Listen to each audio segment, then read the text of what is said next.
Армысыздар, құрметті көрермен, эфирде Кемелден бағдарламасы. Эфир тізгінінде мен, Аружан Бақыт. Бүгін біздің студиямызда қонақта қазақ радиожурналистикасының майталманы, Қазақстан Республикасы ақпарат саласының үздігі, Үркер ұлттық сыйлығының иегері Гүлнұр Омарханқызы. Гүлнұр Омарханқызы, ең алдымен сізді осы сыйлығыңызбен шын жүректен құттықтай отырып, толағай табыстар тілейміз. Бүгін біздің сұхбатымызда тек қана сіздің кәсіби жолыңызбен ғана емес, сонымен қатар өмірге, өнерге, шәкірт тәрбиесіне деген көзқарасыңызбен жақынырақ таныспақпыз. Ең алғашқы сұрағым, кәсіби жолыңызды қалай бастадыңыз? Осы жолға келуіңізге не түрткі болды? Рахмет сұхбатқа шақырғандарыңызға және құттықтап, ізгі тілектеріңізді білдіріп жатырсыздар. Мен өте ризашылығымды білдіремін. Мен бұл салаға ұстаздық жолмен келдім. Мен мұғалім болуды таңдадым, өйткені сол мұғалім болуымның өзіне де себепкер болған менің анам. Өйткені мен үйдің үлкені болғандықтан, өзімнен кейінгі іні-сіңлілерімді үйде сабақтарына дайындап, оларға көмектесіп, және өзім мынау поэзияға деген бір құштарлық сол мектеп қабырғасынан оянды. Сол кезде балалар ақынның өлеңдерін мәнерлеп оқып, оларға түсіндіріп, сабақтарын түсіндіріп берген кезде сыртымнан анам өзі байқап жүреді екен. Мен басында осы мектеп қабырғасында оқып жүргенде, алғаш шығарманы жазған кезде кім болам деген сұрақта мен дәрігер боламын деп жауап бергем. Керемет шығарма жазылған ол туралы. Ол шығарманы сол кездегі ұстазымыз бүкіл таңнан күні бойы бүкіл классқа алып кіріп, оқып беріп, сондай бір таң-тамаша болған сәттерде болған. Жолыма деген көзқарасымды анамның бір ауыз сөзі өзгертті. Сенің бойыңда ұстазға деген ұстаздық қабілет өте жоғары, саған ұстаз болған жарасады, сен ұстаздық мамандықты алғын деді. Сөйтіп, ол кісі мені сол ұстаз болу үшін Алматыға алып келді. Мен нөмірі Алматы қалалық, нөмірі 1-ші педколледжді оқыдым. Енді ол кезде де мен ол мұғалімді биология мамандығы бойынша химик болам деп дайындалғам. Бірақ отбасылық бір жағдайлармен мен Казгуге жете алмадым. Сол жаңа апайымның үйіне жақындау жердегі сол нөмірі 1-ші колледжға барып, құжат тапсырып, сол колледжді үздік аяқтадым. Бір жыл мектеп қабырғасында мұғалім болдым. Ұстаздың жолы өте қиын жол. Оған деген қыруар уақыт керек, қажырлық керек, оған табандылық керек. Енді барлық мамандыққа да керек қой, бірақ ұстаз болуға жауапкершілік өте мықты. Мен ол жауапкершілікті сезіндім. Ол шағын гимназия класы болса болды. Біз енді оған бар күшімізді, қажыр-қайратымызды салдық. Ол балалар мен қазір таудай бір тұлға. Сол сүйіспеншіліктен кейін туындады бір қайтадан даму деген мақсатпен. Қайтадан бір қызығушылықпен басқа бір кең, үлкен ортаны іздеу, сондай бір көзқарастар туындай бастады. Содан ізденіп келіп, Казгуге келіп, енді алғашқы арманым еді ғой, Казгуге оқуға түсу. Мен сол биологияға, химияға тапсырам деп келгем, бірақ сол жерде көзқарасым қайта өзгерді. Мен сол құжат тапсыруға келген кезде мен журналистикаға бұрылып кеттім. Сөйтіп, сол журналистиканың табалдырығын аттап, міне менің журналистік жолым сол оқу орнына келумен басталды. Осындай маңызды сәтпен бөліскеніңізге рахмет. Енді осы жолдан кәсіби жолға өтсек. Осы қазіргі таңда әлеуметтік желі жайлап тұрған заманда қазақ радиожурналистикасы қандай трансформацияға ұшырап жатыр деп ойлайсыз? Қазіргі әлеуметтік желіде, желілік қоғамда әрине өзгеріс бар. Өйткені біз жалпы радио журналистика қазір өте қарқынды дамып жатыр. Оның бірі біз жаңағы мультимедиалық журналистиканы бірінші қолға алып, қазір біз тек қана әуе толқынында жаңағы ақпаратты таратып қана қоймаймыз. Бізде арнайы тікелей эфирдегі сұхбаттар, тікелей камерамен жаңағы кішігірім телевидение деп айтамыз өзіміз. Бірден көріп отырып та, тыңдай отырып та, тіпті суреттерді де көріп, тексттерін де оқып отырып, жан-жақты ақпаратпен қамтылады. Және енді цифрлық технология ғой қазір бізде дамып жатқан. Бізде радио өзі цифрлық технологиямен жақсы қарқынды дамып келеді. Және енді бізде радио, подкаст дегеннің өзі сол радио әңгімеден туындаған дүние ғой. ғой, оны сол радиодағы әңгіме қазір желілерде бір сұхбат жанрымен еркін форматта таралып жатыр.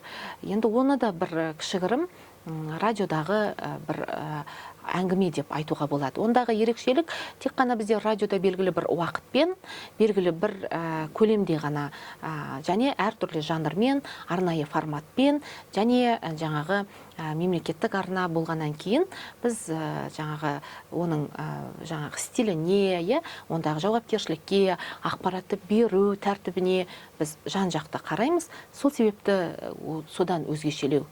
Ресми тұрғыдан келгенде біз дәстүрлі журналистиканы кәсіби тұрғыда көрсетеміз. Көрдіңіз ба? Ақпаратты біз кәсіби тұрғыда береміз. Ал енді қазіргі желілік қоғамдағы подкасттар, олар әркім өзінше еркін әңгімені қанша уақытқа созам десе де, қалай айтазым десе де өз еріктері ол жерде. Ал енді радиода ол кәдімгі кәсіби тұрғыда бағаланады. Өзіңіз айтып отырғандай, сіз радио жүргізушісіз, бірақ сонымен қатар біздің университетте сабақ бересіз, сонымен қатар сіздің көптеген авторлық жобаларыңыз бар. Осы барлық жұмыстардың арасында балансты қалай ұстап тұрасыз? Оған уақытты тиімді пайдалану әрине өте маңызды, бірақ мен енді сондай бір уақытымды тиімді пайдаланам деген бір тәртіптегі тұлғамын деп айтуға әлі ерте, өйткені оған әлі де толық дағдыланған жоқпын деп ойлаймын. Маған әлі де көп ізденіс керек, әлі де талап керек, әлі де өсу керек, оқу керек, өзімді де қолға алуым керек. Өйткені уақыт қазір өте жылдам және өзгерісті де байқап отырсыздар, өте қазіргі ақпарат, міне қазір шыққан ақпарат қазір 30 секундта ол ескіріп қалады, Уақыт кестеге салам, және күшімді де соған қарай ыңғайлаймын. Бос уақытта жаңағы дайындық жүреді менде, ал жұмыс уақытында жұмыспен айналсам. Рахмет, жаңа өзіңіз сөзіңізде айтып отырғандай, қазір ақпарат ағымы толассыз, ақпараттар күніге шығып жатыр. Көп адам хайп қуалайды, немесе сенсация қуалайды. Хайп пен сенсацияның оты өршіп тұрған заманда өзіңіз тарататын ақпараттың шынайылығы мен сапасын қалай сақтайсыз? Дәстүрлі журналистика және біздің тақырыптарымыз өте маңызды, салмақты. Мен ол тақырыптарға үлкен дайындықпен келемін. Және менің бағдарламаларым нысана, бүгінгі сөз қазіргі тікелей эфирде өтіп жатқан. Одан кейін таспа хабарлар, мен бұрында бірнеше таспа хабарларым болды ғой. Қазір енді мен ұстаздық жолмен және осы кәсіби маманды қатар алып жүргендіктен менде студенттермен шығармашылық жұмыс бар, арнайы таспа хабармен жасалады. Ол жерде де ол ақпараттар сұрыпталып, іріктеліп, үлкен жаңағы ізденіспен бағдарлама жасалады және қадағалаумен дайындалады. Ал эфирді мен өзім дайындаймын. Эфирге мен өзім дайындалам, өзім әрбір сөзіме, тақырыпқа, тіпті объектіні іздеу, ол кісінің жаңағы образын, тақырыпты бірге сол кісінің тұлғасымен, оның ойымен ұштастыра отырып ашу, бұл менің өзімнің алдыма қойған мақсатым.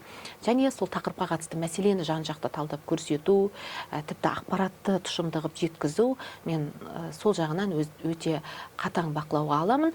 Сол себепті де менің бағдарламаларым енді жаңағындай ресми форматта шығып жатқандықтан, ол жерде бір анау әлеуметтік желіде бір осал сөздермен, бір қандай бір ретсіз дүние ол жерде жоқ. Сіз өзіңіз бір сөзіңізде айтыпсыз, поэзия және өнерге құштармын деп. Осы құштарлығыңыз, осы журналистика саласында сізге қандай көмегін, әсерін тигізді? Бұл көркемдік шығарма ғой, поэзия деген көркем шығарма. Поэзия деген адамның жанның сұлулығын сондай бір суреттейтін, оны ішкі әлемді өзіңше бір бағалайтын, өзіңе бір іштей кереметтей бір түрлі ұғымдарға бір көңіл тоқтататын, сондай бір өзіңше іштей сырласатын дүние ғой ол. Поэзияны оқып отырып, кейде өзіңді, кейде емес, жалпы әрбір оқырман өзінің поэзиядан өзін іздейді. Өзінің ойын, өзінің сұрақтарына жауабын іздейді, өзінің көңілін іздейді, өзінің сезімін іздейді. Сол себепті де ол әрбір жанның бір жүрегін тербейтін, оның көңілін аялайтын, жан дүниесімен сырласатын бір әрі досы, әрі сондай бір көңілін толқытатын бір көркем туынды деп мен бағалаймын. Мен ең алғаш мектеп қабырғасынан жаңа алдында айттым ғой, не деп балалар әдебиетін біз мектепте оқытты ғой, сол бойынша сондай бір поэзияға деген құмарлық оянды, тақпақтарды жаттау, бастауыш мектептерде. Ал мен жоғары классқа барған кезде бізге мектеп директоры болып, менің өзімізге бір туыс болып келеді, үлкен қаламгер, журналист, жазушы Әбітай Әденов деген сол кісі келді. Ол кісі үлкен басшылықта Жетісу деген газеттің бас редакторы болған, өз әдебиетші, жаңағы қаламы бар қолында, сондай қаламгер кісі, үлкен кісі. Сол кісі келіп бізге аудиторияда, класста сабақ берген кезде бізге ең алғаш Мұқағали Мақатаевтың 5 өлеңін жаттап келіңдер деп тапсырма берді. Сонда мен ең алғаш сол Мұқағали деген есіммен етене танысып, бұрында бүйтіп үстіртін естіп қалып, бір-екі сөзіне ғана құлақ түріп сөйтсек, ал бұл жерде мен Мұқағалидың шығармашылығымен толыққанды таныстым деп айта аламын. Сондағы менің Мұқағалидың өлеңдерін оқып отырып, таңға дейін тіпті өзім енгенім соншалық поэзияға деген бір құмарлығым тіпті ерекше оянды деп айта аламын. Сол жерде өлеңдерді жаттап, сонда бір өмір туралы тебіреністерді тізбектеп алыппын тақырыптарын. Сөйтіп классқа келіп, өлеңдерді жаттап келіп оқыған кезде бәрі үнсіз, сондай бір тыңдаған керемет бір сәттер болған. Сонда өмір дейтін деген, бақыт деген өлеңдер қазір сол кезде, ол өлеңді оққан кезде, менде енді ол кезде мен диктор дегенді онша кім деген сұрағына жауап алмағам, ол мамандықтың да қыр-сырын білмеймін, тіпті ол кезде журналистиканың да қыр-сырын білмеймін ғой. Бірақ ол жерде сол шығарманы жеткізуде өзіңнің жүрегіңе түскен дүниені тілмен жүрекке салып беру деген бұл керемет өнер екен. Мен сол класста оқушылардың алдында өзімнің интонацияммен әдемілеп тұрып мәнерлеп оқыған ғой. Сонда мен мәнерлеп оқу деген қабілет менің бала күнімнен болып тұр ғой. Бастауыш мектепте де бізде уақытқа текст оқытатын еді ғой. Сол кезде мен сол кездің өзінде шығарманы мәнерлеп оқитынмын. Бірақ сөйтіп уақытқа жетпей қалатынмын. Сөйтіп менің бір кемшілігім сол болған. Мәнерлеп оқимын, бірақ уақыт тез ғой ол жерде. Сол жетпей қалып сөйтіп қиналатынмын.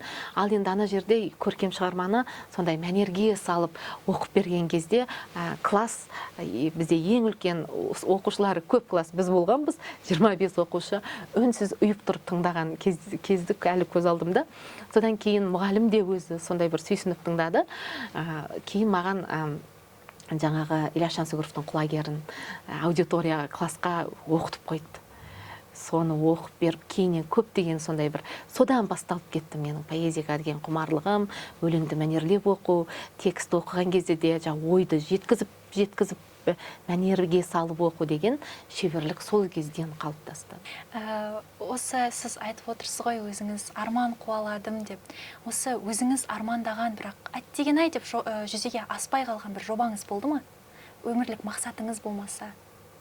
Мен дегенде сол өзімнің мамамның айтуымен енді белгілі бір ситуация ол жерде орын алды. Дегенмен де мен ұстаздық жолмен бастадым өзімнің қадамымды. Одан кейін оны журналистикамен сабақтастырдым. Қазір енді үлкен оқытушылық қызметте жүрмін. Бұл деген Алланың берген бір ғанибет сый ғой. Мен еш өкінішім жоқ. Енді жеке әңгіме бұл жерде бола қоймас, бірақ менің жалпы өмірлік мақсатым өте әдемі өрілді деп айта аламын. Осы енді журналистика саласында әркімнің өзінің жеке қолтаңбасы болады ғой. Әр журналист өзінің жеке қолтаңбасын қалыптастырады. Осы орайда сізді басқа журналистерден немесе радио жүргізушілерден ерекшелеп тұратын өз қолтаңбаңыз бар ма? тыңдаушы айта алады деп ойлаймын. Өзімнің хабарларыма келетін болсам, ол жерде қоңыр үннің көңілге әуен салуы, ол жаңағы әлем әдебиеті деген хабар болды. Менде сол жерде Харун Токактың аудармашы Мәлік Отарбаев, сол кісі аударған 24 әңгімені мен эфирде оқып аудиторияға ұсынған кезде сол бір жақсы бір үлкен қоғамда серпіліс болды. Көркем шығарманы мәнерлеп оқып беру.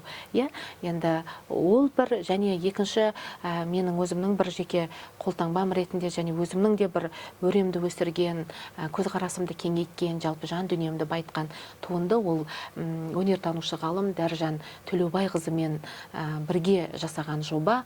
Ол бесігіңді дүзе деген хабарда біз аналардың портретін жасадық. Ол жерде Асанәлі Әшімов сынды, Әбіш Кекілбаев сынды, Асқар Сүлейменов сынды сондай тұлғаларды тәрбиелеген ана кім деген сұраққа жауап іздедік. Сол аналардың сол кезеңде бастарынан өткен тағдырлары, сол тағдырды кеше жүріп баланы тәрбиелеп, ұлын, балаларын, оларды бір тұлға қылып қоғамға алып келу қандай жолмен келді, қалай қалыптасты, тұлға қалай қалыптасты, тұлғаның анаға деген құрмет сезімі қандай деген сұрақтарға біз жауап іздеп, сол портреттік бағдарламаны жасадық. Ол жерде не бір тарихи оқиға айтылды, шындық, ақиқат, сол өмірдің, дәуірдің, жаңағы тағдырдың жолдары сол жерде баяндалды. Сол жоба ең мықты жоба болды.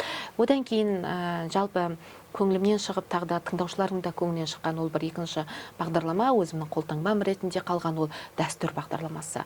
Дәстүрде де сондай білікті мамандардың ойларын ортаға сала отырып, сол дәстүрдегі сондай бір ұлттық құндылықтарды, рухани дүниені, жаңағы қазақтың өмір салтындағы керемет жаңағы құндылықтарды біз суреттеп сол жерде бердік. Негізгі дәйектерді жеткіздік. Жалпы өзінің қазақтың болмысында салт дәстүр деген ұғым, ол қандай орын алатынын, ол қандай ұғым екенін біз жеткізе алдық. Мына ол бағдарлама өте тамаша шықты. Одан кейінгі тағы да жасалған бағдарлама ол ел іші өнер кеніші деген бағдарлама. Ол жерде біз сол әрбір аймақта, шалғайда жүрген, бойында қасиеті бар, қабілеті бар, сондай дарынды тұлғаларды, әлі көпке танылмаған тұлғаларды біз шақырып, олардың бүкіл есімімен таныстырдық, шығармашылығымен, қабілетімен, дарынымен, өнерімен таныстырдық халықты. Ол да үлкен туынды болып біздің тарихта алтын қорда қалды. Кейіннен шыққан бағдарламалар, ол жаңағы біздің сұхбат, заманмен сұхбат, нысана, бүгінгі сөз, шалқар шаңырағында деген бағдарлама, ол бағдарламада менің өзімнің алғашқы автор ретінде алып шыққам. Сондай сол сұхбаттар, одан кейін Қайырлы қазақ елі таңғы бағдарламасы, бұлардың бәрінде өте ұзақ жылдар бойы бұл бағдарламалар менің өзімнің немен жүргізушілік, редакторлық немен қызметімен жүзеге асты. Бұларда біз кәдімгідей қоғамның түйткілді мәселелерін көтердік, олардың тіпті шешімін де таптық. Және осы жерде сол осындай бір проблемаларға ұйытқы болған ол депутат сағаты бағдарламасы. Осы Астанаға келген кезде сол Икрам Адырбеков деген мықты сенатор, экс-сенатор, сол кісімен енді бір мысал, ол талайда мысалдар болды ғой, мықты депутаттармен біз көптеген проблеманы шештік. Ал сол жаңа Икрам Адырбековтың өзі алғаш болып менің алғашқы проблемаларымды шешуге өте ықпал етті. Ол кісі сол мәселелерді шешіп, халықтың мұқтажының орнын толтыра білді. Сондай бағдарламалар осы журналистік жолда менің қолтаңбам болып қалды. Осы өзіңіздің алдыңызда жүрген жас журналистерге қандай дағдыларды меңгеруді ұсынар едіңіз? Мен енді қазір алдымда бірнеше жылдан бері, бірнеше студенттер алдымнан өтті.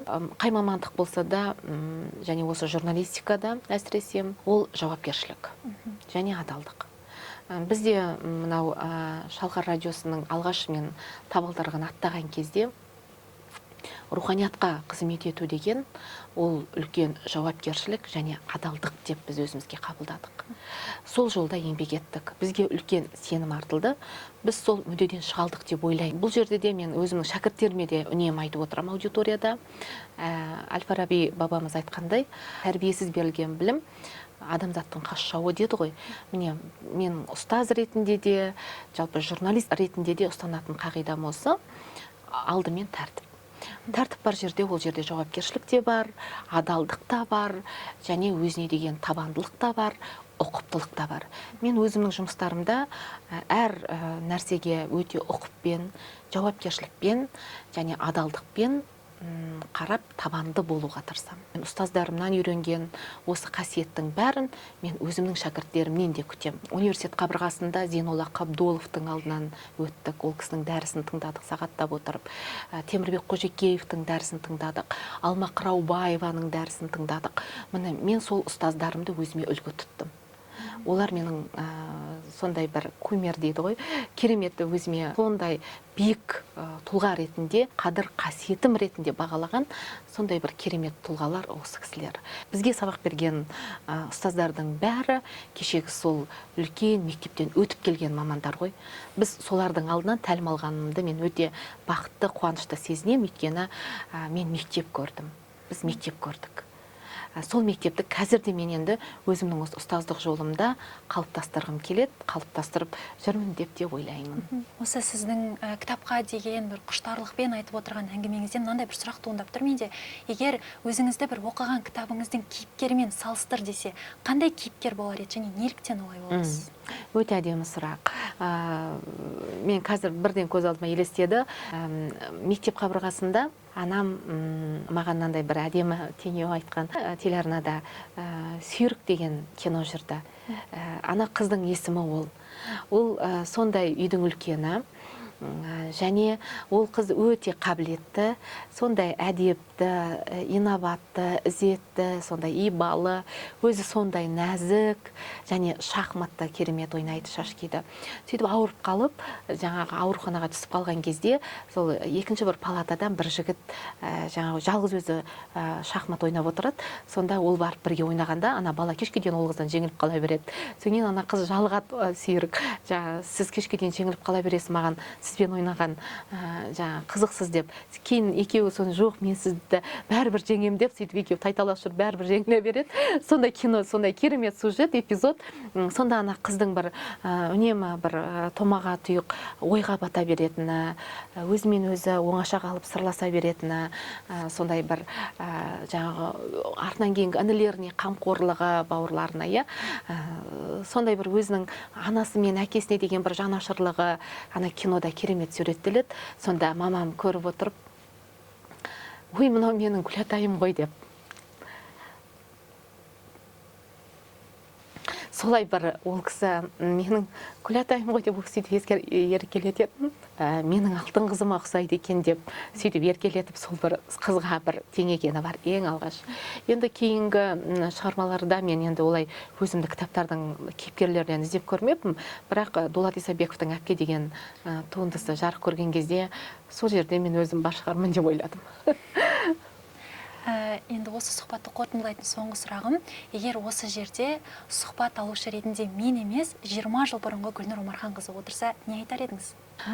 Дегенде радиоға келген кезде, дәл сіздің жасыңызда, біз бірден еніп кеттік практикаға, өйткені мен университет қабырғасында жүріп, жаңа сана деген бағдарламаға арнайы бағдарламаларды ұйымдастырып, салмақты бағдарламаларды, салмақты тақырыпта сылынып келдім ғой. Ал енді радиоға келген кезде біз бірден таңғы бағдарлама, тікелей эфир, таспа хабарларға бірден еніп кеттік. Бірақ сұхбат жанрында хабар жүргізу деген сұрақ қою, орынды сұрақ қою, бұл үлкен шеберлікті талап етеді. Бірақ мен қазір ойыма оралып отырғаны, ең алғаш енді көптеген сұхбаттар болды. Бәрі сондай бір тіпті сол спикерлердің өздері бір тұшынып алғыстарын айтқан сәттері болды. Бірақ соның ішінде өзімнің бір көңілімді тебіренткен өзімнің көңіл тебіреткен. Ол сұхбат Намат жыраумен болған сұхбат. Мықты жырау бар бізде, ол кісі де әлі осы қоғамда өзінің қызметін істеп жүр. Сол Намат жыраумен сұхбат жүрген кездегі жаңағы ол кісінің басынан өткен оқиғаны, тағдырды сұрақ қойып әңгімеге тарту кейіпкерді. Бұл үлкен өнер. Мен сол кездегі бір сол хабарды тыңдасам, қазір ойланам, мына сұрақтарды мен қалай қойдым деп сол кезде. Сондай бір әдемі, иірімі бар, бір көңілді дөп басқан, адамның ішкі жан дүниесіндегі бір сырды бірден нәзік қып, нәзік үнмен, нәзік тілмен суырып алады. Сондай сұрақтар болыпты. Қарап отырсам, керемет. Мұны сол себепті де мен журналистке, өзіңіз сияқты журналистерге, жас журналистерге ең бірінші өзінің жан дүниесінің тазалығы, жүректің адалдығы, көңілдің пәктігі және сезімнің нәзіктігі керек. Ал іске келген кезде жауапкершілік, табандылық, адалдық керек және еңбекқорлық керек. Бүгінгі сұхбатымызда біз журналист әрі ұстаз Гүлнұр Омарханқызымен жақынырақ таныстық. Гүлнұр Омарханқызы бүгінгі сұхбатымызға уақыт тауып келіп, өзіңіздің кәсіби жолыңызбен, өмір жолыңызбен бөліскеніңізге алғысымызды білдіреміз. Ал құрметті көрермен, біз сіздермен қоштасамыз. Келесі кездескенше аман, сау болыңыздар.